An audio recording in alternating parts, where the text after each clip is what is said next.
In the 11th hour of that day, I walked home over the penny bridge that crossed the west float of the Birkenhead docks to my Nana's house in the North End. The only sound was the dull clang of my own footfalls on the metal grate above Blackwater. I'd kept my Friday night date to sing a few songs at the lamplight, a folk evening lodged within the Remploy Social Club, which was attached to a factory staffed by people with disabilities. I have no memory of what I may have sung that evening. I was probably in shock. I couldn't sleep that night. I spent the fearful waking hours cursing Sister Philomena, remembering how she had come into a class of 8 and 9-year-olds and told us, by the time you reach 30 years old, not all of you will be alive. I suppose this was just a melodramatic way of giving us some sense of mortality and responsibility for our eternal souls. When I think of it now, I can only imagine how very young and inexperienced she must have been, just accidentally cruel, and not meaning to wield the legendary lash of the Catholic fear. By Sunday night, Sister Philomena was proven to be correct. Our friend never woke up. There was an old-fashioned open casket viewing at his house.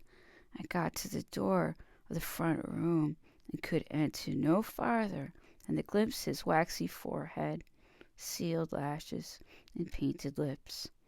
I had nothing to offer the abject tears of the family, or his distraught mother at the graveside, who managed to say, "Good night, God bless," as if she were putting her child to bed. The doctor had given me some blue pills. I don't know if we were all in the same chemical fog, but 6 of us carried him out of the church on our shoulders without breaking down. A week after the funeral, I found a tattered sheet of folded paper tucked inside a small notebook in my blazer pocket.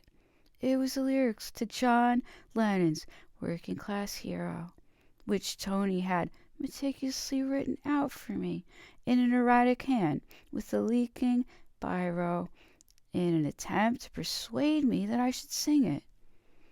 I said I didn't think I qualified for the title, and for that matter, neither did John Lennon.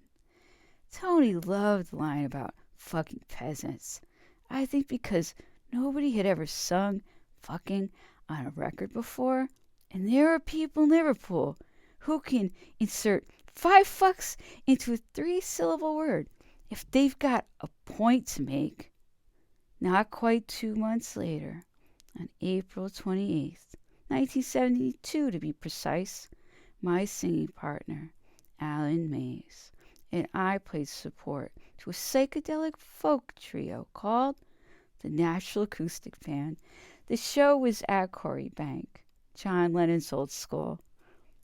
I thought about Tony and our almost comical debates about whether the recently released Imagine was a load of bullocks or a work of genius, and arguing the merits and authenticity of Working Class Hero, and arguing about the somewhat surprised to find that the Quarry Bank was a nice middle-class grammar school.